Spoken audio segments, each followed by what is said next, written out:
నమస్తే, welcome back to mom and me cooking. Sankranti వస్తోంది కదండి, పిండి వంటలు చేసుకుంటూ ఉంటాం కదా. ఈ వీడియోలో మనం ఉల్లి చెక్క పకోడీ ఎలా చేసుకోవాలో చూద్దాం. ఇంతవరకు ఎవరూ చూపించిన ఇంగ్రీడియంట్స్తో ఒకసారి తింటే వదిలిపెట్టనంత టేస్టీగా చేసుకుందాం. 2 సీక్రెట్ ఇంగ్రీడియంట్స్ ఉన్నాయండి, ఇక్కడ స్కిప్ చేయకుండా వీడియో మొత్తం చూడండి. ముందు బియ్యం పిండిని 2 కప్పులు తీసుకొని జల్లించుకోవాలి. రేషన్ బియ్యం అంటూ ఉంటారు కదా, వాటిని ఇలా మరపట్టించుకొని చేసుకుంటే పిండి వంటలు ఏవైనా కానీ చాలా టేస్టీగా ఉంటాయండి. తర్వాత 2 సీక్రెట్ ఇంగ్రీడియంట్స్ అనుకున్నాం కదా. ఒకటి లవంగాలు, 2 కప్పుల పిండికి 3 లేదా 4 లవంగాలు తీసుకొని ఇలా మెత్తటి పొడిలా చేసుకోవాలి. ఎక్కడ బరక ఉండకూడదు, మిక్సీలో పడవు కాబట్టి రోట్లో దంచుకోవాలి. ఇలా జల్లించుకోవాలి. ఇలా మిగిలిన ముక్కలను తీసేయాలి, లేదంటే నూనెలో వేసినప్పుడు పేలుతాయి. ఇప్పుడు రుచికి సరిపడా ఉప్పు, కారం వేసుకొని బాగా కలిసేలా ఒకసారి కలుపుకోవాలి. ఇప్పుడు రుచి కోసం కొద్దిగా వాముని ఇలా చేత్తో నలుపుకొని వేసుకోవాలి. మీకు పకోడా ఒత్తుకునేటప్పుడు ఇబ్బంది అవుతుంది అనిపిస్తే మిక్సీలో అయినా పట్టుకొని కలుపుకోవచ్చు.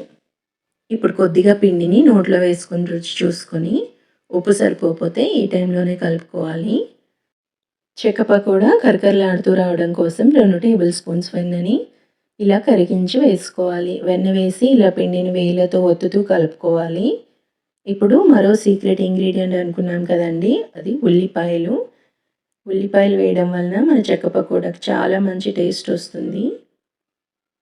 మనం తీసుకున్న 2 కప్పుల బియ్యం పిండికి ఇలా కప్పు ఉల్లిపాయ ముక్కల్ని బాగా మెత్తగా మిక్సీ పట్టుకొని పిండిలో కలుపుకోవాలి. ఉల్లిపాయ పేస్ట్లో ఎక్కడ ముక్కలు అనేవి తగలకూడదండి. అలా ముక్కలు కనుక ఉన్నట్లయితే మనం ఒత్తుకునేటప్పుడు చాలా ఇబ్బంది అవుతుంది. ఇలా ఉల్లిపాయ పేస్ట్ వేసి బాగా ఒత్తుకున్న తర్వాత వాటర్ తగినంత వేసుకొని ఇలా ముద్దలాగా కలుపుకోవాలి. పిండి ముద్ద మరీ గట్టిగా అలాగని మరీ లూజ్గా కాకుండా ఇలా మెత్తడి ముద్దలా కలుపుకుంటే చెక్క పకోడా అనేవి క్రిస్పీగా వస్తాయి. ఇప్పుడు పిండిని కవర్ చేసుకొని డీప్ ఫ్రై చేసుకోవడానికి ఆయిల్ పెట్టుకోవాలి.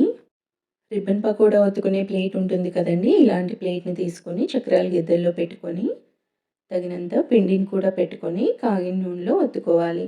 మనం ఒత్తుకునే టైంకి పిండి ఇలా మెత్తగా ఉంటే పర్వాలేదండి. ఒకవేళ గట్టిపడి చేతిని తడి చేసుకొని ఇలా పిండిని ఇలా మెత్తగా ఒత్తుకొని అప్పుడు చక్రాల గిద్దెల్లో పెట్టుకొని కాగిన నూనెలో ఒత్తుకోవాలి. మంటని మరీ హై ఫ్లేమ్లో పెట్టుకొని ఒత్తుకోకూడదు. నూనె కాగిన తర్వాత మంటని మీడియం ఫ్లేమ్లోకి మార్చుకొని అప్పుడు ఇలా రిబ్బన్ పకోడా ఒత్తుకోవాలి.